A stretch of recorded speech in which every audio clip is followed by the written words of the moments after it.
네, 안녕하세요. 대한결핵 및 호흡기학회와 비욘디가 함께하는 건강한 숨, 행복한 삶 시간입니다. 오늘은 서울대병원이 아니라 서울성모병원의 호흡기내과 이진국 교수님 나와주셨습니다. 교수님 안녕하세요. 네, 안녕하세요. 네, 반갑습니다. 저희 구독자분들께 소개 부탁드립니다. 예, 안녕하십니까. 저는 서울성모병원 호흡기내과에 근무하고 있는 이진국 교수입니다. 네. 이 자리를 빌어서 여러 환자분들 또 관심 있는 분들과 소통을 할 수 있게 돼서 매우 기쁘게 생각하고 영광을 생각합니다. 네, 감사합니다, 교수님. 오늘 준비해 주신 주제는 만성 폐쇄성 폐질환 COPD에 대한 주제를 준비를 해주셨는데요. 많은 분들이 고민을 하고 계시기도 하고 또 걱정도 하고 계실 주제라서 오늘 강의가 정말 귀한 강의가 될 것 같습니다, 교수님. 감사합니다. 네, 그래서 오늘도 이 만성 폐쇄성 폐질환의 정의부터 그리고 원인, 치료 이런 것들에 대해서 좀 이야기를 해보고 또 계속해서 질문 남겨주시면 틈 나는 대로 답변도 드릴 예정이니까요. 강의 들으시다가 궁금한 점 생기시면 망설이지 마시고 질문 남겨주시면 됩니다. 그러면 저희 COPD에 대해서 좀 이야기를 해볼 텐데 먼저 어떤 질환인지 좀 정의를 해주시면 좋을 것 같아요. 네, 사실 만성 폐쇄성 폐질환이라고도 하고 또 영어로 COPD라고도 하는 이 질환이 상당히 환자분들한테는 생소하실 수 있습니다. 왜냐하면 이 용어 자체가 사실 외국 영어를 그대로 번역한 용어이기 때문에 얼핏 딱 들었을 때 이해가 좀 안 되기도 하고 또 그래서 사실 영어 이름을 변경하기도 하는데요. 사실 아주 흔하고 또 많이 있는 질환입니다. 뭔가 폐가 좋지 않은 만성적으로 좋지 않은 그런 질환을 총칭해서 만성 폐쇄성 폐질환이라고 한다고 생각하시면 될 것 같고요. 주로 외부로부터 들어온 나쁜 공기, 대표적인 게 이제 흡연이지만 흡연 이외에도 뭐 공해랄지 여러 가지 다양한 원인에 의해서 10년, 20년 이상 오랫동안 나쁜 공기에 노출돼서 폐가 변화가 와서 결국 만성적으로 염증이 생기면서 폐에 구조적인 변화가 오고 그것 때문에 이제 여러 가지 호흡기 증상이 동반되는 그런 모든 질환을 총칭해서 만성 폐쇄성 폐질환이라고 한다 이렇게 생각하시면 될 것 같습니다. 네, 그러니까 안 좋은 공기에 노출되어서 생기는 폐 질환을 총칭한다라고 이해를 하면 되나요? 네, 맞습니다. 네. 네. 그럼 좀 이제 천식도 있고 좀 만성 폐렴도 있잖아요. 그런 질환과는 비교가 좀 어떻게 되나요? 사실 너무 중요한 질문을 잘 해주신 것 같은데요. 천식 같은 경우에는 기전적으로 조금 비슷한 부분이 있습니다. 만성적인 폐염증이 생기면서 폐가 여러 가지 이제 변화가 오면서 숨이 차고 여러 가지 증상이 나타나는 것이 비슷한데요. 네. 가장 큰 차이는 천식 같은 경우에는 나쁜 공기하고 전혀 무관한 그런 본인 내부에 예를 들어서 내가 어떤 특정 물질에 알레르기가 있다든지 과민 반응이 있다든지 그런 주로 그런 내부적인 원인, 특히 호상구성 염증을 기반으로 한 뭔가 이제 알러지하고 기반이 돼서 이제 생기는 경우가 대부분이고. 천식은 알러지 기반. 네네네. COPD라는 병은 이제 그런 내부적인 원인보다는 외부적인 원인이 상당히 크고요. 두 번째는 천식은 주로 소화 그리고 청소년기에 이제 호발하는 병이고, 만성 폐쇄성 폐질환은 일단 병이 발생되는 데까지 시간이 한 10년, 20년 걸리기 때문에 젊은 나이에 생길 수도 있지만 젊은 나이에는 진단도 잘 안 되고 증상도 가볍고 본인이 그런 병을 있는지 모르고 사시다가 대부분 이제 노화 현상과 같이 이게 혼합이 되면서 나이가 들면서 증상이 점점 생기고 진단되는 그런 병으로 생각하시면 될 것 같습니다. 네. 그리고 행복드라님이 아버님이 폐기종이시래요. 근데 혹시 폐기종과 COPD는 또 다른 병인지 궁금하시다고 하시네요. 네, 제가 이 질문은 이제 진료 때도 많이 받는 질문이고요. 사실 일단 폐기종이 어떤 건가요? 만성 폐쇄성 폐질환이라는 큰 질환이 있고 그 안에 폐기종이라는 질환도 있고 만성 기관지염이라는 질환도 있고 여러 가지 소기도 장애라는 질환도 있고 그런 것들이 혼재돼 있고 또 일부 환자는 폐기종과 만성 기관지염이 같이 혼합되어 있기도 합니다. 그래서 일반인들은 오히려 만성 폐쇄성 폐질환이라는 진단명보다 폐기종이라는 병을 더 많이 들어보셨을 것 같은데요.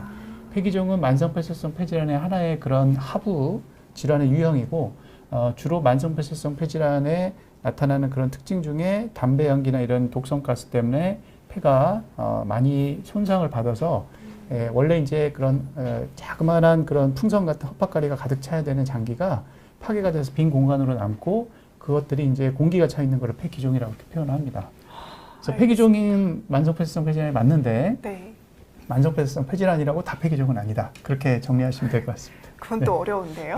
네. 일단은 폐기종이니까 만성 폐쇄성 폐질환 안에 있다라고 네, 네. 이해를 하고 네. 궁금한 게 있으시면 질문 주시면 되겠네요. 네. 비유를 해드리면 네. 저희가 이제 자동차라는 큰 그런 운송 수단이 있는데 네. 자동차 중에는 승용차도 있고 트럭도 있고 또 SUV도 있고 뭐 스포츠카도 있듯이 그런 하부 유형 중에 하나가 폐기종이 되겠습니다. 알겠습니다. 그런데 또 폐기종이라고 다 COPD는 아니고요. 그렇죠. 네, 알겠습니다.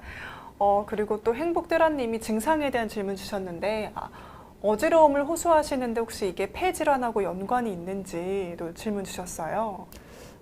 사실은 폐 질환은 모든 증상이 다 폐질환으로 나타나나요? 나타날 수 있고 네. 반대로 그렇기 때문에 사실 호흡기내과 외래 오신 분들은 호소하는 증상이 다 비슷합니다. 기침, 가래, 호흡곤란, 뭐 어지럼증. 근데 이제 그런 것들이 뭐 심장부터 시작해서 여러 가지 장기 뭐 그리고 두뇌, 뇌 질환부터 다 섞여 있기 때문에 어지럼증이 호소한다고 해서 뭐 만성폐쇄성 폐질환을 맞다고 하기 좀 어렵고요. 네. 다만 만성폐쇄성 폐질환이 심하면 몸 안에 이제 산소가 부족하기 때문에 그런 걸로 인해서 어지럼증 증상이 나타날 수도 있겠습니다. 네. 네, 알겠습니다. 그럼 저희 COPD의 일단 정의에 대해서 좀 짚어보고 갔는데 살짝 원인에 대해서도 말씀을 해주셨어요. 나쁜 외부 공기 때문에 발생을 한다고요. 근데 좀 네. 자세하게 원인에 대해서 설명을 해주시면 좋을 것 같습니다. 일단 만성폐쇄성 폐질환이라는 그런 정의와 원인이 이제 사실 상당히 연관이 좀 있는데요.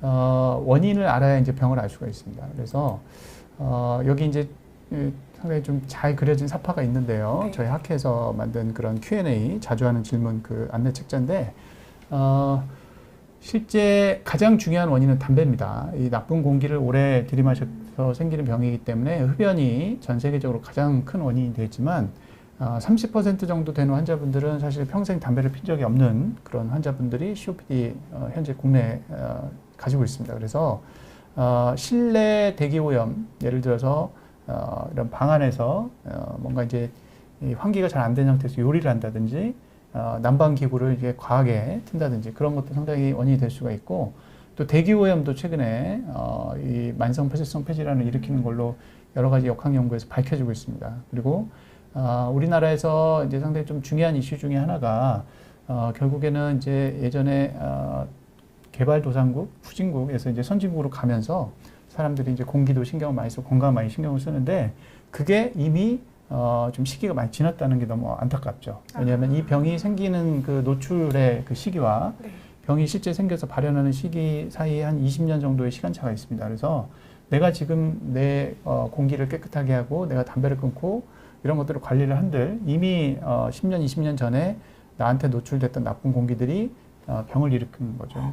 물론 지금이라도 이제 그런 것들을 관리하면 병을 진행하는데 진행을 늦추는 데 도움은 되겠지만 근본적으로 병이 생기는 거를 막기에는 이미 좀 돌이켜보면 늦은 부분이 있습니다. 그래서 네. 그런 좀 복잡한 철학적인 병이 좀 그런데 그 되겠고. 노출되면 병이 생긴다고 하셨는데 그러면 네. 만약에 내가 그런 나쁜 공기에 노출되었다. 예를 들면 뭐 담배를 한 3년 피웠다. 그러면 언제라도 이런 병이 생길 거를 생각을 하고 있어야 되나요? 네, 그것도 보통 한 10년, 뭐 빠르면 10년, 늦으면 한 2, 30년 뒤에 생깁니다. 그래서 네, 현재 무섭네요. 내가 어떤 병이 없고 증상이 없다고 네. 건강을 소홀히 하면 안 되고 특히 네. 들이마시는 공기에 대한 관리를 좀 철저하게 해야 되는 게 상당히 COPD의 좀 중요한 점이라고 하겠습니다. 그리고 아까 대기오염도 원인 중에 하나라고 말씀해 주셨는데 요새 미세먼지 아주 심하잖아요. 미세먼지도 혹시 그런 연구가 있나요? COPD로 연결된다는? 네, 미세먼지가 아주 최근에 국민적인 관심도 많고 또 우리나라가 참 여러 가지로 심각한 상황인데요.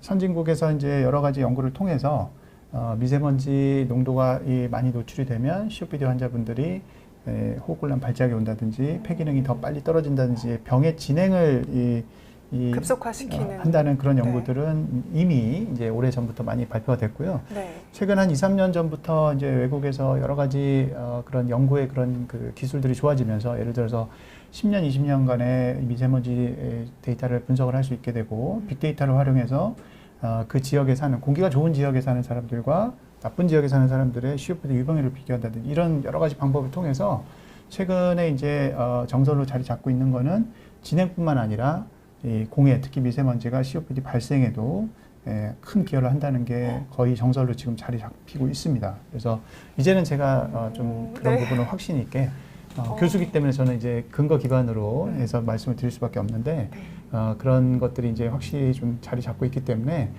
공해 미세먼지도 COPD 발생에 중요한 역할을 한다고 말씀드릴 수 있겠습니다. 그러면은 봄철에 이제 미세먼지 때문에 많이 힘들어하는 우리나라 국민들은 어떻게 해야 할까요, 교수님? 마스크 필수인 건가요? 사실은 제가 이제 여담을 좀 하나 말씀드리면 네. 지금 KF94 모르는 사람이 없죠. 그렇죠. KF94가 코로나용으로 발견이 됐고 개발이 됐을까요? 아니죠. 전혀 아닙니다. 네, 일단 네. 황사, 뭐 대기 오염 이런 맞습니다. 거로. 네. KF94의 마스크의 그 기원은 미세먼지, 특히 우리가 거르지 못하는 그런 일반적인 마스크가 거르지 못하는 아주 작은 입자의 미세먼지를 거를 수 있는 규격으로 만든 KF94입니다. 그래서 실제 대기 오염의 이제 그런 폐 질환을 예방하는 가장 좋은 방법은 평상시에 이제 핸드폰이나 이런 걸 통해서 공기 오염을 파악을 하고 외출하실 때, 운동하실 때 그런 KF94를 착용을 하고 외출하는 게 이제 가장 무엇보다 좀 중요하고요.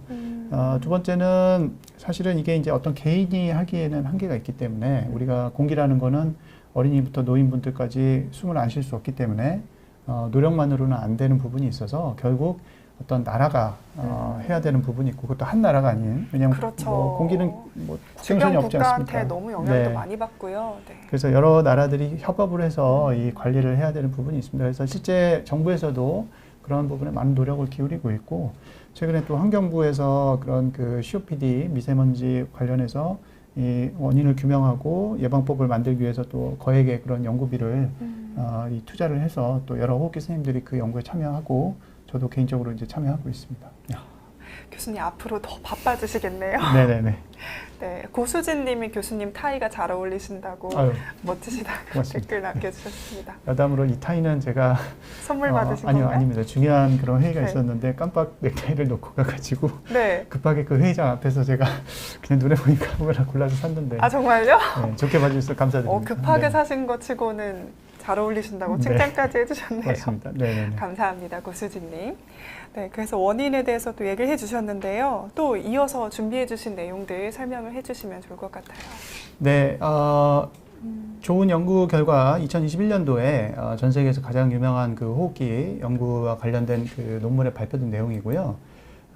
COPD의 발생 원인을 여러 가지를 이제 다학적으로 이제 분석을 했는데 제가 서두에 말씀드린 것처럼 나이가 증가될수록 많이 발생을 합니다. 그래서 실제 나이가 이제 10세 증가할 때마다 1.26배 정도 발생이 증가하는 거 볼 수가 있겠고요. 두 번째는 이 담배를 피는 것도 중요하지만 담배를 핀 감년의 뜻은 내가 몇 갑을 폈는지를 곱하는 겁니다. 예를 들어서 내가 10년 동안 하루에 한 갑을 폈으면 10갑년이 되고 20년 동안 하루에 한 갑을 폈으면 20갑년이 되는데 그런 그 흡연 양에 따라서 보시는 것처럼 아주 이 단계적으로 이 발생 위험들이 점점 늘어나는 걸 볼 수가 있습니다. 그래서 흡연이 역시 상당히 중요한 요인이라는 걸 쉽게 이해를 하실 수가 있겠고요. 또 저희가 이제 간과하기 쉬운 게 간접 흡연입니다. 특히 지금은 이제 사회가 많이 발전을 해서 실내 흡연도 금지돼 있고 또 여러 가지로 이제 공공장소에서 흡연이 아주 금지시 돼 있지만 제가 사실은 어렸을 때만 해도 당연히 뭐 식당에서 담배 피는 거는 누구나 다 쉽게 할 수 있었던 일인데 담배를 본인이 피지 않았더라도 간접 흡연에 이렇게 노출되는 것만으로도 정상인에 비해서 한 1.36배 정도 발생 위험이 증가되고요.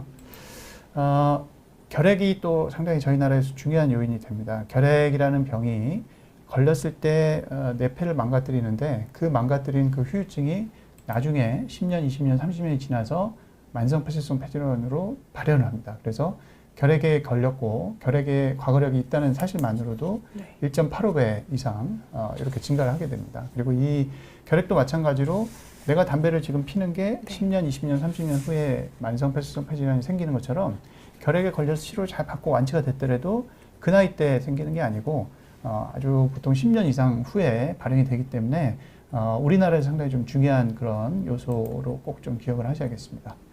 그리고 직업적으로 내가 담배를 피지 않았더라도 뭔가 먼지가 많은 환경에서 일을 하신다든지 나의 직업 특징이 이런 나쁜 공기를 많이 들이마시는 그런 직업을 가지고 있다고 하면 역시 그것도 이런 위험도를 1.6배 이상 올리는 걸로 되어 있기 때문에 이 흡연의 병이다 이렇게만 생각하시면 안 되고 여러 가지 다양한 직간접 흡연, 공기, 공해, 그리고 결핵, 그 다음에 직업 이런 거를 다 생각을 좀 하셔야겠습니다. 네. 저희 나라에서 사실 많이 또 간과되고 있는 부분이 바로 이 부분인데요. 지금은 저희가 이제 보는 게 흔하지 않았지만 현재 60대에서 한 70대 요 정도 이제 되시는 할머님들께서는 본인이 어렸을 때부터 가정주부로 수십 년간 이런 환경에서 나쁜 공기에 노출이 됐습니다. 그래서 이런 부분도 만성폐쇄성 폐질환의 중요한 원인인데 실제로 이런 분들이 이제 숨이 차고 증상이 있어서 병원에 왔는데 나는 담배를 피지 않았기 때문에 당연히 만성폐쇄성 폐질환은 아니겠지 이렇게 생각을 하고 또 일부 이제 호흡기가 전공이 아닌 의사 선생님들조차도 담배를 피 적이 없으니까 만성폐쇄성 폐질환이라는 병은 아니겠지라고 생각하는 그런 간과하는 부분이 있습니다. 그래서 이런 부분도 꼭 좀 강조를 드리고 싶고 전 세계적으로 사실은 담배를 펴서 생기는 COPD보다 오히려 동남아시아랄지 중국이랄지 남미랄지 아프리카에 있는 여성 COPD 환자분들은 이런 실내 대기 오염에 의해서 생긴 분들이 훨씬 더 많습니다. 알겠습니다. 만성 폐쇄성 폐질환 원인을 최근에 이제 여러 가지 좋은 그 그림으로 이렇게 표현한 그 사파가 있어서 하나 제가 소개를 좀 시켜드리는데요. 일단 담배가 눈에 많이 띄는데. 네. 첫 번째는 유전적인 소인이 있습니다. 이 만성 폐쇄성 폐질환은 담배를 100세까지 건강하게 피는 분이 계십니다. 물론 사실입니다. 의학적으로 100세까지 담배 펴도 아무런 병 없이 잘 지내시는 분이 있는데 그런 유전자를 타고나신 분들이 있지만 또 어떤 분들은 10년만 담배를 펴도 30대, 40대 벌써 폐기종이 생기고 COPD가 발생하는 경우도 있기 때문에 이런 개개인적인 유전적인 소인이 상당히 중요한 역할을 하고요. 두 번째는 이 성장기에 폐가 얼마나 발육을 했느냐도 상당히 중요합니다. 그래서 태어날 때 영양이 좀 부족한 상태로 태어났다든지 특히 이제 출산 시에 미숙아로 태어났다든지 어렸을 때 불우한 환경에서 자라서 내가 충분히 영양 섭취를 못해서 폐가 발육을 못하게 되면 폐라는 게 폐활량이 20대 때 제일 높았다가 시간이 지날수록 떨어지는데 제일 높은 점이 낮으면 조금만 떨어져도 금방 폐질환이 생길 수밖에 없습니다. 그래서 이런 일생을 아우르는 그런 질환이라는 거 말씀드리고 싶고요. 방금 말씀드린 것처럼 국내에서 상당히 중요한 원인 결핵 그리고 또 심한 폐렴을 앓았다든지 또 저희 나라에 이제 기관지 확장증 가지신 분들이 많은데 그런 백일해나 결핵 후유증에 의해서 기관지 확장증이 발생하면 그것 때문에 또 기류 장애가 생겨서 만성폐쇄성 폐질환이 생길 수가 있습니다.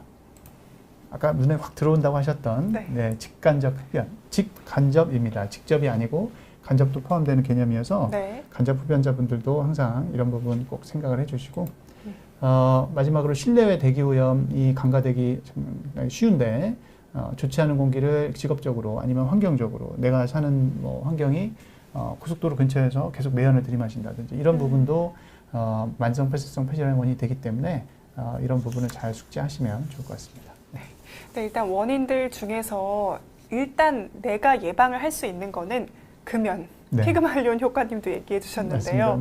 담배 금연 중요하다고 오늘 강의 도움될 것 같다고 댓글 남겨주셨네요. 일단 우리는 금연을 하고 그리고 요리를 할 때 최대한 환기를 잘 시키고 그리고 되도록이면 이제 좀 대기 오염이 없는 곳에서 살 수 있도록 노력을 하고 이 정도만 일단 저희가 할 수 있네요. 네, 맞습니다. 알겠습니다. 이제 원인에 대해서 좀 얘기를 해주셨는데 그 아까 국외랑 국내 그 원인도 좀 얘기를 해주셨어요. 그래서 COPD 환자들이 이제 국내 얼마나 계시는지 좀 그 현황도 좀 설명을 해주시면 좋을 것 같습니다. 네, 이번 그 자리를 통해서 제가 이 말씀 꼭 드리고 싶은데요. 만성 폐쇄성 폐질환 COPD처럼 흔하고 중요하고 많은데 모르는 병이 없습니다. 그 부분이 특히 이제 이 COPD를 주로 진료하는 호흡기 의사로서 상당히 좀 가슴이 아픈데요. 자, 국내 현황 한번 좀 살펴보도록 하겠습니다. 이게 저희 나라에서 실제 대학병원과 모든 그런 1차, 2차 의료기관을 다 합해서 만성 폐쇄성 폐질환이라고 이제 심평원에 청구가 된 환자의 이제 숫자가 되겠고요. 대략 한 1년에 한 20만 명 이내로 이제 환자 수는 잡히고 있습니다. 나이를 보시면 역시 이제 연령과 상당히 밀접한 관련이 있다는 걸 알 수가 있죠. 그래서 40대, 50대, 60대, 70대로 갈수록 환자 수가 많이 늘어나는 것을 볼 수가 있고 80대, 90대가 워낙 없어서 그런 거지. 만약에 똑같이 생존해 계셨더라면 더 높았겠네요. 더 높았을 겁니다. 그래서 연세를 드실수록 점점 많이 생기는 병이라는 거 하나 꼭 말씀드리고 싶고요. 두 번째는 유병률이라는 게 우리나라 이 전체 인구의 몇 퍼센트를 가지고 있냐 이거를 이제 보여주는 건데요. 놀랍게도 40세 이상 성인에서 남자분들 20%가 만성 폐쇄성 폐질환을 가지고 있습니다. 네, 무슨 얘기냐? 저도 이제 40세 이상 성인인데 네. 제가 제 친구분들하고 5명이서 뭐 고등학교 동창회를 해서 식사를 한다. 그럼 그 중에 한 명이 COPD가 있는 겁니다. 근데 실제 전혀 모르고 있죠. 이렇게 많이 있고 이렇게 흔하고 당뇨하고 고혈압만큼 흔한 병인데도 네. 환자분들은 본인이 환자인지도 잘 인지를 못하고 또 병원에서도 그런 부분을 진단을 제대로 못하고 있고 상당히 좀 안타까운 그런 근데 모르면서 현실입니다. 어떻게 지낼 수가 있나요? 증상이 있을 텐데 이게 담배를 항상 피니까 약간 그 혼동이 되는 걸까요? 네, 아주 정말 좋은 질문 감사드리고요. 두 가지 중요한 이유가 있는데 첫 번째는 방금 말씀하신 것처럼 흡연자분들은 내가 담배를 피니까 당연히 기침도 나지, 가래도 생기지. 아유 환자기 때 항상 나 원래 좀 안 좋았어.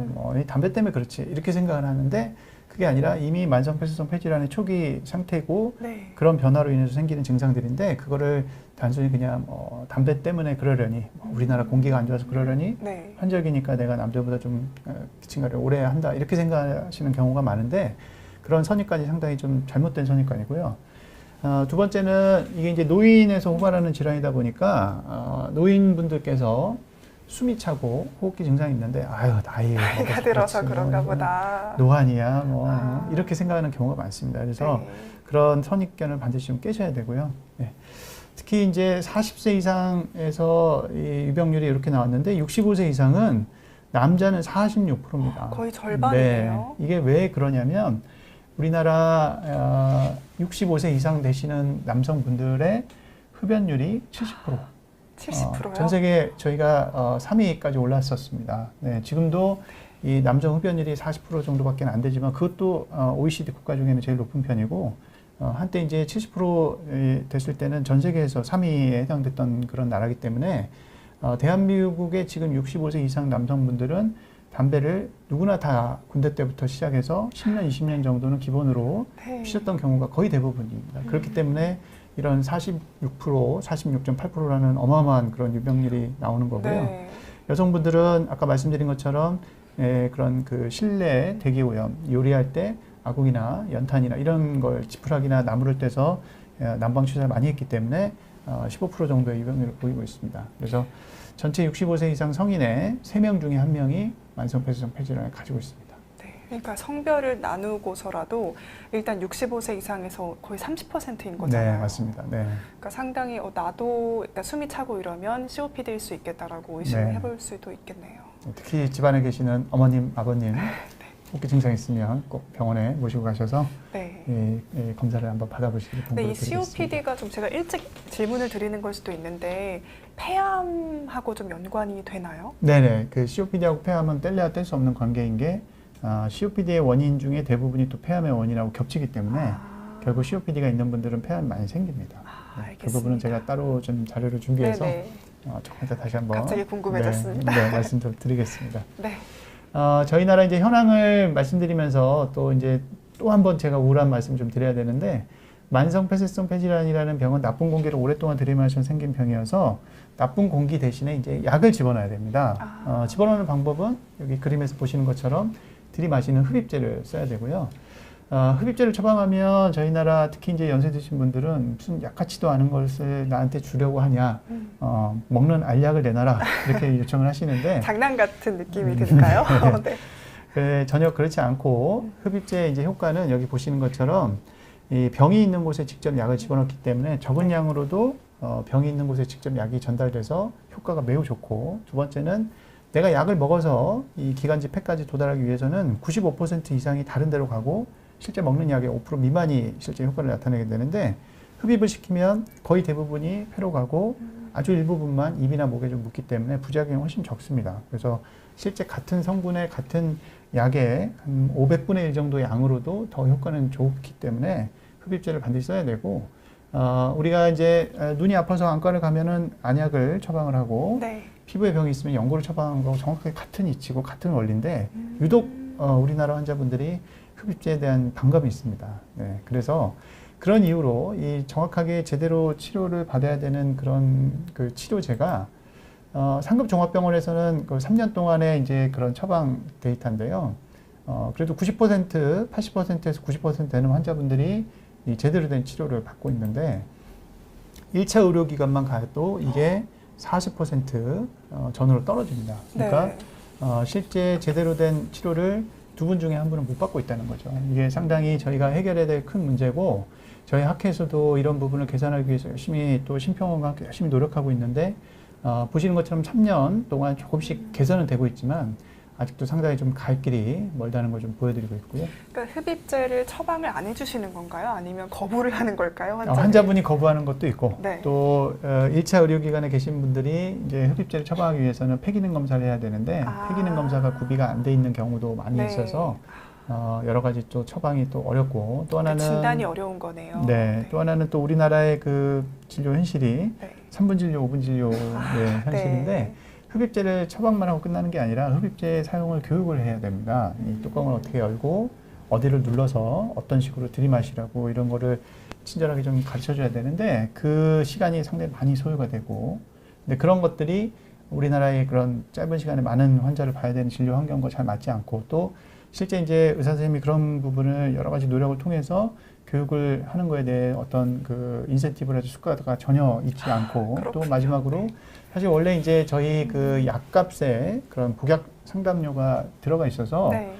약국에서 약사분께서 그런 부분을 교육하고 지도해 주셔야 되는 의무가 같이 있습니다. 그럼에도 불구하고 아직까지 국내에서 어떤 약사 선생님이 환자분한테 그런 거를 가르치는 그런 이 경우는 거의 없어서 네. 그 부분도 상당히 좀 안타까운 그런 현실이라고 하겠습니다. 알겠습니다. 그러니까 현실하고도 좀 연관이 있는 내용이었네요. 네.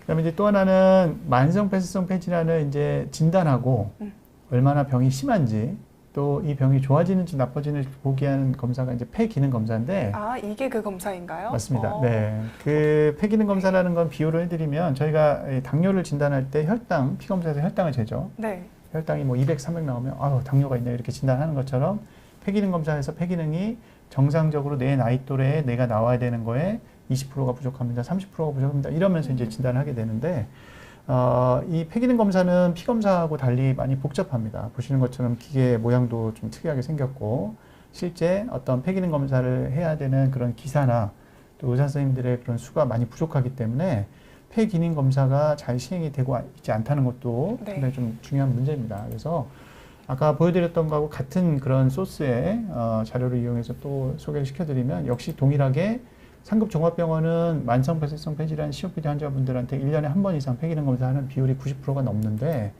1차 의료기관은 채 50%가 안 되고 있습니다. 그러니까 이 병을 진단을 하고도 뭐랑 똑같냐 고혈압 환자분한테 혈압약을 주고 혈압이 떨어졌는지를 안 보는 거죠. 상식적으로 이거는 네. 있어서는 안 된 일인데 그럼에도 불구하고 여러 가지 의료 현실상 폐기능 검사 기계가 이제 갖춰지지 않은 병원이 꽤 있고 두 번째는 폐기능 검사를 하는 데 있어서 이제 선생님들의 그런 시간과 노력이 또 반영이 안 되고 있기 때문에 상급 종합병원에서는 이 폐기능 검사하시는 분이 따로 계시지만 작은 병원에서는 원장님이 진료를 보다가 갑자기 또 검사실에 가서 검사를 해야 되고 이런 것들이 상당히 어려운 부분이 있습니다. 네. COPD가 생각보다 그러니까 왠지 이름이 무시무시하잖아요. 그러니까 대학병원에나 가서 좀 진단을 받는 그런 좀 위험한 질병으로 생각을 하실 텐데 그게 아니라 생각보다 유병률도 높고 나도 걸릴 수 있는 그런 뭐랄까 좀 흔한 네, 맞습니다. 그래도 네. 흔한 질환이기 때문에 좀 가까운 동네 병원에서도 진단을 받고 치료를 할 수 있으면 참 좋을 텐데 아직 그런 인식이 좀 네. 많이 알려지지 않은 것 같습니다. 네. 그래서 그렇게 되기 위해서 저를 비롯한 많은 호흡기 선생님들이 열심히 또 노력하고 있고요. 1차 의료기관에 계신 선생님들하고 계속 소통하면서 또 이게 사실 제도가 바뀌어야 되는 부분도 있어서 네. 심평원이랄지 또 저희가 국회에서 공청회도 여러 번 했고 네. 실제 여러 가지 제도를 개선하기 위해서 많이 노력을 하고 있습니다. 그래서 그 결과 실제 보시면 이 같은 그래도 오르고 그래프가 있어요. 네, 상승되는 그런 소견을 보이고 있기 때문에 조금씩 저희 노력이 조금씩 이제 보이는 것 같습니다. 그래서 네. 제가 이제 말씀드릴 내용을 좀 정리를 해드리면 국내 COPD 현황 이렇습니다. 실제 진단된 환자는 제가 말씀드린 것처럼 한 해에 진료보는 환자가 한 10만 명에서 한 20만 명, 그 정도 이제 실제 심평원 청구 자료로 잡히고 있고요. 우리나라의 질병에 거의 아주 중요한 순위에 해당되는 여러 가지 장애를 일으키는 질환의 3위고 또 비용이 1조가 넘는 비용이 이 질환 때문에 소모가 되고 있습니다. 환자분들이 이 병이 있어서 실제 병원비를 쓰고 입원을 하고 치료를 받는 비용도 있지만 이 병 때문에 내가 직장에서 원하는 일을 하지 못하고 또 이 병이 있으면 노인분들 병이기 때문에 네. 이 병이 있는 분들을 간병하기 위해서 또 가족 중에 누가 희생을 해야 되고 또 병원에 입원하게 되면 가족분 중에 한 분이 또 같이 입원을 해야 되고 이런 부분이 있기 때문에 저희 학회에서 이제 조사한 그런 결과 사회 경제적 비용이 1조 4천억 원에 해당되고는 그런 병이고요. 말씀드린 것처럼 중요한 여러 가지 검사나 치료들이 아직까지도 미흡하다는 게 이제 문제인데 더 큰 문제는 바로 이겁니다. 저희가 알고 있는 COPD보다 알고 있지 못하는 환자분들이 실제로 경험하지 못하고 있는 비율이 훨씬 더 큽니다. 그래서 빙산의 일각만 지금 병원에 내원해서 진료를 보고 있는 상황이고 실제 저희가 국민건강영양조사 자료를 기반으로 해서 계산을 해보면 우리나라에 300만 명의 환자분이 실제 있습니다. 근데 그 중에서 10만 명, 20만 명만 진료를 보고 있고 나머지 95% 이상 되는 환자분들은 내가 병인지도 모르고 병을 계속 키우고 있는 거죠.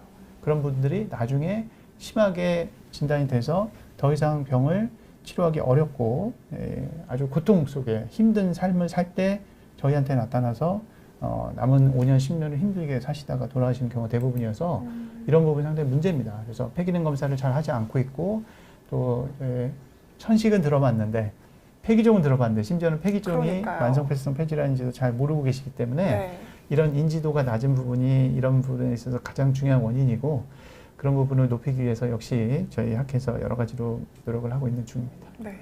아니 교수님 일단 만성 폐쇄성 폐질환이라는 게 어떤 뜻이에요? 만성이라는 거는 네. 이게 이제 쉽게 안 고쳐진다. 안 고쳐진다. 천식은 치료하면은 금방 확 좋아져서 한두 달 잘 치료하면은 병원에 안 오시는 분들도 많은데 만성 폐쇄성 폐질환은 기본적으로 이제 정상으로 돌아갈 수는 없다. 만성이다. 네, 그런 뜻을 가지고 있고 폐쇄성이라는 거는 숨 쉬는 길이 좁아져 있다는 겁니다. 그래서 내가 숨을 원활하게 쉬지 못하고 공기가 왔다 갔다 못하니까 숨이 차고 또 가래가 많고 기침이 생기고 이런 그 질환의 속성을 폐쇄성이라고 이제 표현한 거고 폐질환은 말 그대로 이제 폐에 생기는 질환이라는 뜻이죠. 그래서 사실은 하나씩 단어를 이렇게 좀 뜯어서 보면 이해가 되는데 문제는 이게 외국의 그런 단어를 그냥 말 그대로 그냥 한국말로 그냥 바꾼 거에 네. 불과하기 때문에 와닿지도 않고 또 그래서 이제 저희가 에이즈는 사람들이 에이즈 영어 이름인지 다 아는 것처럼 네. COPD라고 이 영어 이름을 써야 되지 않느냐 이렇게 주장하는 분도 많이 있습니다. 그래서 현재까지는 만성폐쇄성 폐질환과 COPD를 이렇게 병행하고 있는데요. 이 부분도 사실은 좀 언젠가는 풀어야 될 숙제가 되겠습니다. 네, 알겠습니다. 교수님 그럼 이렇게 진단을 딱 받으면 좀 치료가 원활하게 되나요? 그러니까 만성이라고 해서 더 나아지진 않는다고 했는데 사실 그렇게 안 나아진다면 치료를 하는 입장에서도 그냥 살지 뭐 이러실 수도 있을 것 같아요. 네. 그래서 이제 치료가 안 되면 치료를 할 필요가 없지 이렇게 이제 생각하실 수 있겠는데 네. 완치는 안 되지만 개선은 됩니다. 개선은 된다. 그리고 초기에 병이 가벼울 때 발견해서 치료를 하면 병이 없는 사람과 동일하게 병을 가지고 있지만 거의 병이 없는 정상인과 비슷하게 좋은 삶의 질을 유지할 수가 있고 네. 병이 너무나 진행해서 말기가 돼서 더 이상 치료가 어려울 때 진단을 받고 치료를 하셔도 절대 정상적인 삶을 살 수가 없습니다. 네. 알겠습니다. 일단 그럼 초기 진단이 굉장히 중요해지는 네, 맞습니다. 거네요. 네. 그러면 일단 진단을 받고 나면 치료를 내가 좀 죽을 때까지 해야 할까 이거에 대한 좀 걱정도 있으실 것 같아요. 왠지 네. 그런 걱정이 있으면 섣불리 뭔가 병원을 찾기도 좀 무섭잖아요. 네네네. 그래서 그 치료를 평생 해야 하는지 그 부분도 좀 설명을 해주시면 좋을 것 같습니다. 네네. 준비한 자료 같이 좀 공유를 드리겠습니다. 일단 만성폐쇄성 폐질환에 대한 치료를 이제 평생 해야 되냐고 많이 환자분들께서 이제 여쭤보시는데요. 실제 이제 만성폐쇄성 폐질환에 국내에서 이제 허가받은 대표적인 흡입제들입니다. 보시는 것처럼 종류가 상당히 많은데 환자분의 그런 폐 기능과 또 염증의 어떤 그 종류 그리고 환자분이 또 이런 흡입제를 잘 다룰 수 있는 이런 여러 가지 다양한 요소들을 고려를 해서 선생님들이 이제 환자분한테 제일 이제 맞춤 치료를 이렇게 해주고 있고요. 만성폐쇄성 폐질환 치료의 가장 근간은 앞에서도 강조드린 것처럼 흡입제입니다. 병이 있는 기관지 내로 폐 내로 직접 약을 집어넣는 게 가장 좋은 치료가 되겠습니다. 그럼 이런 흡입제를 왜 써야 되느냐? 실제 흡입제를 쓰게 되면 제일 중요한 게 이제 숨찬 증세가 호전이 됩니다. 이 만성폐쇄성 폐질환이 심하면 심할수록 숨이 많이 차고 이런 것 때문에 일상생활에 지장이 많은데 흡입제를 쓰면 이런 것들이 유의하게 개선되는 게 이미 수많은 연구를 통해서 국내, 국외 환자들 통해서 다 증명이 되어 있고요. 두 번째는 숨찬 거 못지않게 또 불편하고 괴로운 증세가 바로 기침 가래인데 기침 가래도 역시 흡입제를 잘 쓰면 많이 호전이 됩니다. 그리고 이런 것들과 더불어서 결국 만성폐쇄성 폐질환 환자분들한테 중요한 게 내가 이 병이 있지만 손주들하고 같이 축구를 하고 맞아요. 또 친구들과 같이 단풍 구경을 가고 싶고 또 내가 필요한 물건이 있을 때 마트에 가서 물건을 사고 싶은데 그런 것들이 숨차서 안 되는 경우가 많습니다. 지하철역에 내려서 병원까지 걸어오는데 숨이 차서 한 번에 걸어오지 못하고 중간에 쉬는 분들이 많은데 그런 운동 능력을 향상시켜 주기 때문에 결국 흡입제를 매일매일 규칙적으로 꾸준히 잘 쓰면 삶의 질이 상당히 좋아지고 병으로 인해서 하지 못했던 그런 활동들과 사람 사이의 관계들이 회복되는 것들을 많이 경험하기 때문에 그런 이유로 꼭 반드시 사용을 하셔야 되고요. 또 하나는 만성폐쇄성 폐질환이 평상시에도 숨차고 불편한 질환이지만 1년에 보통 한 번에서 두 번 정도 아주 무서운 일이 생깁니다. 호흡곤란 발작, 급성 악화라는 전문 용어로 급성 악화라고 하는 일이 생기는데 급성 악화가 생기면 갑자기 평상시에 비교할 수 없을 정도로 숨이 많이 차면서 호흡이 곤란해지고 산소 수치가 떨어지면서 심한 경우에는 사망에 이르기도 하는 그런 아주 안 좋은 그런 현상이 발생을 하는데 이 흡입제를 평소 때 잘 쓰면 그런 일이 예방이 됩니다. 그래서 내가 만성폐쇄성 폐질환 환자분들이 30% 정도의 그런 확률로 이 급성 악화를 경험하시면 돌아가시게 되는데 나의 그런 사망을 피할 수 있는 그런 중요한 약이 되겠고요. 평생 써야 되는 또 중요한 이유 중에 하나가 시간이 지날수록 폐 기능이 점점점 떨어지는데 흡입제를 쓰면 떨어지는 것이 완화가 됩니다. 그래서 예방 효과도 있네요. 네, 여러 가지 이런 것들은 이미 전 세계적으로 제가 앞에서 보여드린 그런 약제별로 다 이런 효과들이 다 증명이 되어 있기 때문에 이런 좋은 효과가 있는 약을 평생 쓰셔야 되고요. 유독 당뇨, 혈압 환자분들은 교육이 잘 돼 있고 내가 지금 증상이 없어도 당을 치료 안 하면 5년 뒤에 나 투석해야 될지도 몰라. 10년 뒤에 다리를 자를지도 몰라. 이런 것들을 알고 있기 때문에 매일매일 약을 먹고 증상이 없어 치료를 잘하는데 만성폐쇄성 폐질환 환자분들은 증상도 있고 이미 병이 진행됐음에도 불구하고 약을 쓰다가 흡입제를 쓰다가 좀 좋아지면 안 쓰고 방심하고 이제 병이 없는 것 같다. 이런 게 흡입제를 잘 안 쓰는 경우가 많아서 평생 여러 가지 좋은 효과가 있어서 기본적으로 잘 쓰셔야 된다는 말씀 좀 드리고 싶습니다. 네, 강조해야 하는 부분이네요. 네, 맞습니다. 일단 치료의 근간은 흡입제이니까 흡입제 사용을 평생 해야 한다. 일단 진단을 받으면 이렇게 이해를 하면 되겠고요. 근데 그럼에도 좀 다른 치료 방법이 궁금하실 것 같아요. 지금 질문에서도 흡입기 사용 후에 많이 좋아지셨는데 다른 치료 방법 있을지 뭐 수술이나 시술이나 이런 것들 질문 주셨어요. 행복드라님께서 이제 질문을 주신 것 같으시고요. 사실은 제가 시간 관계상 자료는 준비는 안 했지만 짧게 설명해 상당히 주시면 좀 중요한 질문입니다. 흡입제가 모든 치료의 기본이 되지만 어떤 분들은 흡입제만 갖고는 부족할 수 있습니다. 예를 들어서 흡입제를 잘 쓰는데도 가래나 기침 증상이 지속되게 되면 그런 증상을 호전시킬 수 있는 진해 거담제랄지 여러 가지 이제 그런 객감에 대한 약물이 이제 많이 처방이 되고 있고요. 또 흡입제 말고 경구약제 중에 닥사스라는 로플루밀라스트라는 성분의 경구약제는 경구약제임에도 불구하고 기관지의 염증을 줄여주고 또 호흡곤란 발작을 예방하는 효과가 있기 때문에 역시 많이 사용이 되고 있고 또 많이 권고를 하는 약이 되겠습니다. 그렇지만 그런 그 진해거담제랄지 로플루밀라스트 같은 닥사스 같은 약은 기본적으로 흡입제를 쓰면서 쓰는 약이지 그 약이 흡입제 역할을 대신할 수는 없어서 그 부분을 꼭 말씀드리고 싶고요. 저희가 수술 가능합니다. 이 만성폐쇄성 폐질환이 심하면서 폐에 공기가 가득 차게 되면 숨을 들이마실 수가 없습니다. 만성폐쇄성 폐질환 환자분 중에 이제 중증 환자분들은 저희가 숨을 한번 이 상태에서 사시는 겁니다. 이 상태에서 숨을 들이쉬지도 내쉬지도 못하고 이런 상태에서 평생을 생활하기 때문에 호흡이 안 되는 거죠. 이미 공기가 너무 가득 차버려서 더 이상 들이마시지 못하는데 폐용적 축소술이라는 수술적인 방법 또는 기관지 내시경으로 시술을 하게 되면 네. 팽창된 폐를 줄여서 공기가 빠져나가서 일반인처럼 다시 숨을 들이마실 수 있는 그런 상태로 변화가 됩니다. 그래서 대상자가 아주 중증 환자에 국한된다는 단점은 있지만 네. 폐용족 축소술의 그런 대상자분들은 실제 시술을 하고 나면 정말 많은 도움을 받고 또 저도 개인적으로 이제 제 환자분들 중에도 그런 시술 많이 이제 하고 있고 또 시행 받으신 분들 의견을 많이 듣는데 삶은 되찾았다고까지 표현합니다. 그래서 그런 시술적인 치료 방법도 있다는 거 참고로 말씀드리겠습니다. 그런데 이제 말씀을 들어보니까 그냥 흡입자만 하는 게 좋겠네요. 네, 일단은 그렇습니다. 네. 그러네요. 뭐 약물이든 수술, 시술이든 네. 심각할 때 맞습니다. 더불어 하는 거니까 일단 네. 흡입제만 한다면 다행이다라고 생각을 해야겠네요. 네네. 네, 알겠습니다. 그 다음에 이제 COPD와 좀 동반되는 질환에 대해서 좀 설명을 해주셔야 할 것 같은데요. 네. 만성 폐쇄성 폐질환은 이제 질환 하나만 저희가 보면 안 되는 이유가 네. 이 연세 드신 분들한테 호발을 하고 또 이런 이 만성 폐쇄성 폐질환의 원인이 되는 그런 인자들이 만성 폐쇄성 폐질환 이외에도 많은 병을 일으킵니다. 그래서 동반 질환이 상당히 중요하고요. 네. 그래서 제가 이제 준비를 좀 해봤는데 흔하게 이제 동반되는 병들이 고혈압, 당뇨, 그다음에 우울증, 그다음에 심장 관계된 심혈관 질환, 골다공증 등이 있겠습니다. 저희가 이 연세가 드시면 자연스럽게 많이 생기는 병이라고 생각할 수 있겠지만 이런 질환의 유병률은 연세를 보정을 하고라도 같은 나이에 COPD가 없는 분보다 있는 분들이 훨씬 많이 생깁니다. 특히 이제 저희가 우울증을 간과하는 경우가 많은데요. 이 만성 폐쇄성 폐질환 환자분들이 상당히 많은 분들이 이런 우울증을 가지고 있으면서 잘 모르고 또 가족분들도 잘 모르고 넘어가는 경우가 많습니다.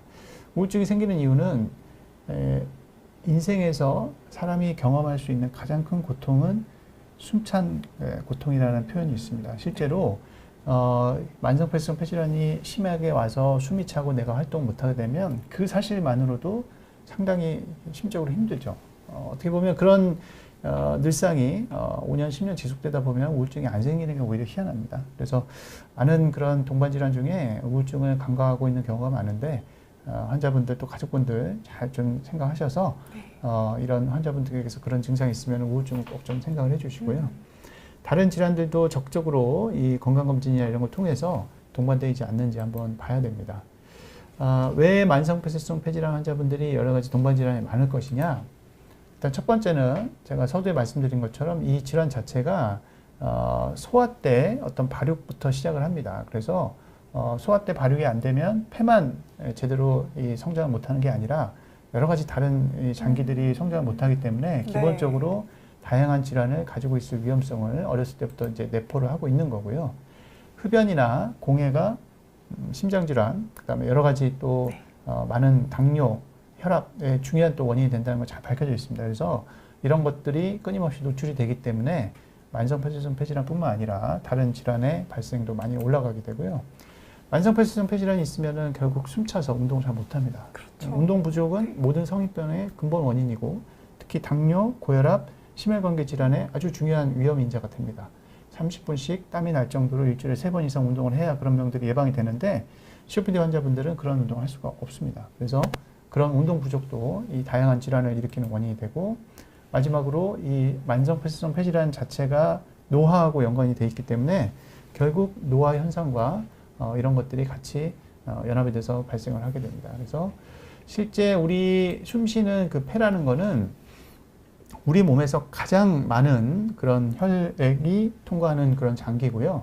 가장 많은 장기들과 연결이 되어 있는 장기가 되겠습니다. 우리가 미세먼지가 폐에 침투했는데 뇌졸중이 생기고 심장병이 생기는 이유가 바로 폐라는 장기가 폐에 끝나는 게 아니라 폐에 생긴 염증이 전신으로 퍼지면서 파급되면서 폐에서 발생된 나쁜 그런 신호들이 전신으로 다 파급이 되기 때문에 다양한 질환을 만들어내는 거죠. 그래서 이런 여러 가지 기전에 의해서 말씀드린 다양한 질환들이 이제 발생을 하게 되겠습니다. 그리고 또 이제 환자분들께서 많이 걱정하시는 바로 질환이 폐암인데 실제 이제 COPD와 폐암의 연관성이 지금 보시는 것처럼 연령이 10세 이상 증가할 때마다 10살씩 늘어날 때마다 이제 폐암 위험성이 2.3배 그리고 과거에 담배를 피신 것만으로도 폐암의 위험성이 3배 현재 담배를 피우고 계신다 그러면 그렇지 않은 분에 비해서 6.3배 그리고 거기에 COPD까지 같이 또 추가로 가지고 있다고 하면 2배가 추가로 증가되게 됩니다. 그래서 일반인에 비해서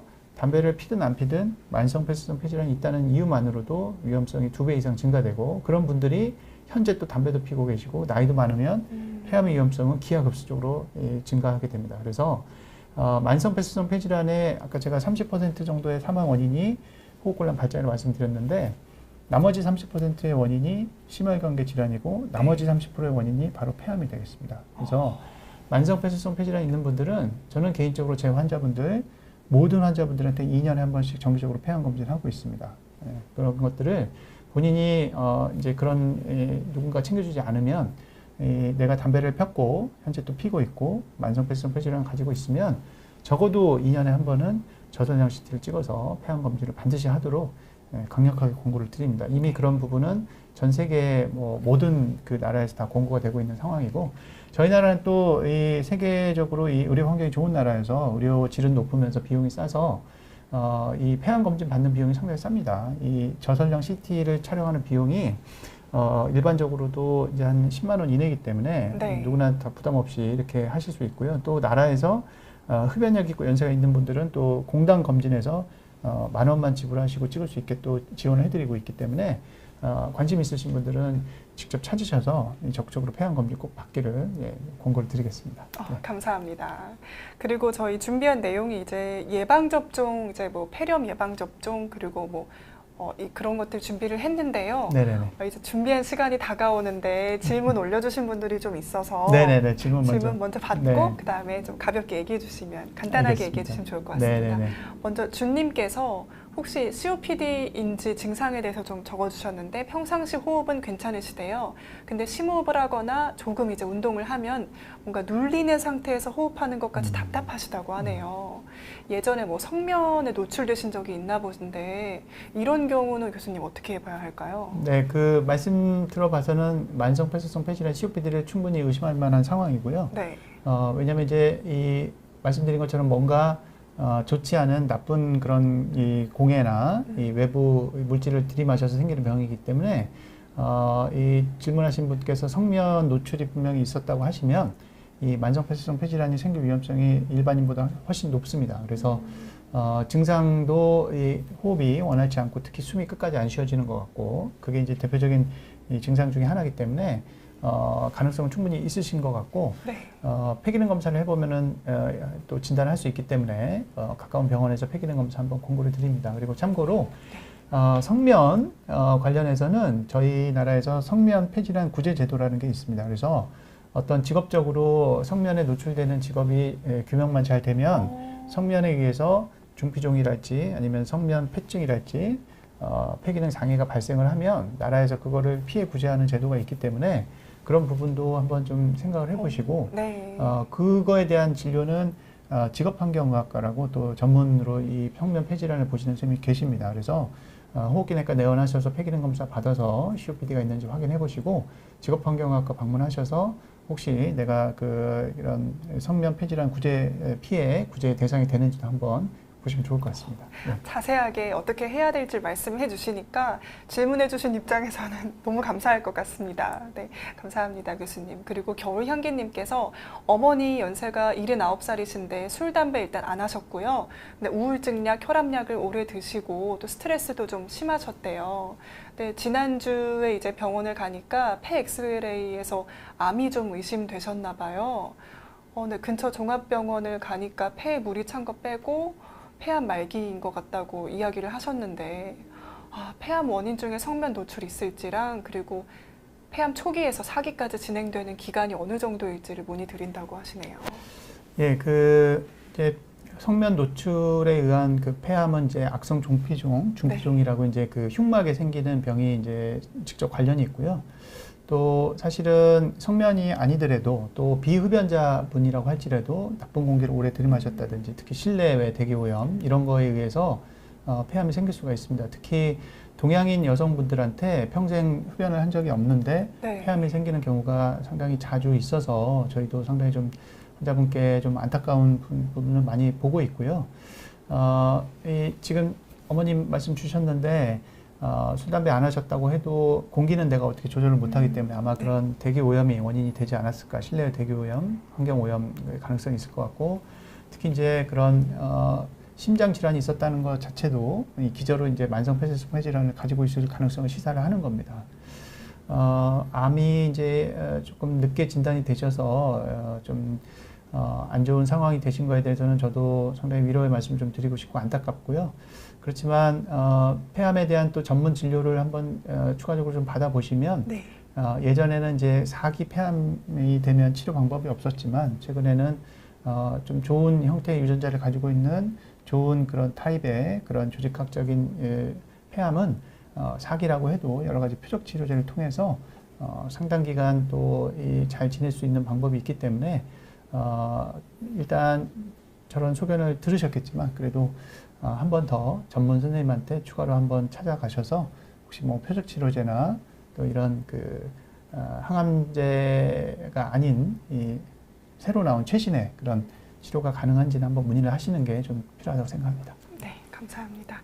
저희 이제 라이브는 여기서 마무리를 해야 할 것 같은데 마지막 질문 하나만 네네. 한두 줄로 답변 OX로 해주세요. 네네. 그 폐활염 백신 맞아도 될까요? COPD 환자요? 맞으셔야 됩니다. 맞으셔야 합니다. 네, 알겠습니다. 결핵 백신은요?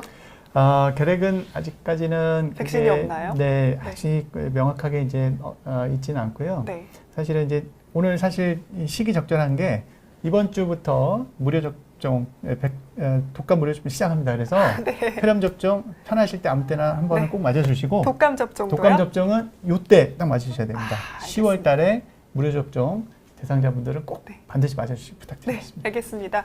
10월에 이제 결핵이 아니라 독감 뭐였죠? 예방 접종. 독감 예방 접종이 진행되고 있으니까요. 무료로 꼭 맞으시길 권유드린다고 교수님께서 말씀 주셨습니다. 그러면 저희 오늘 라이브는 여기서 마무리하겠습니다. 교수님 수고 많으셨습니다. 감사합니다. 네, 시청해 주셔서 감사합니다.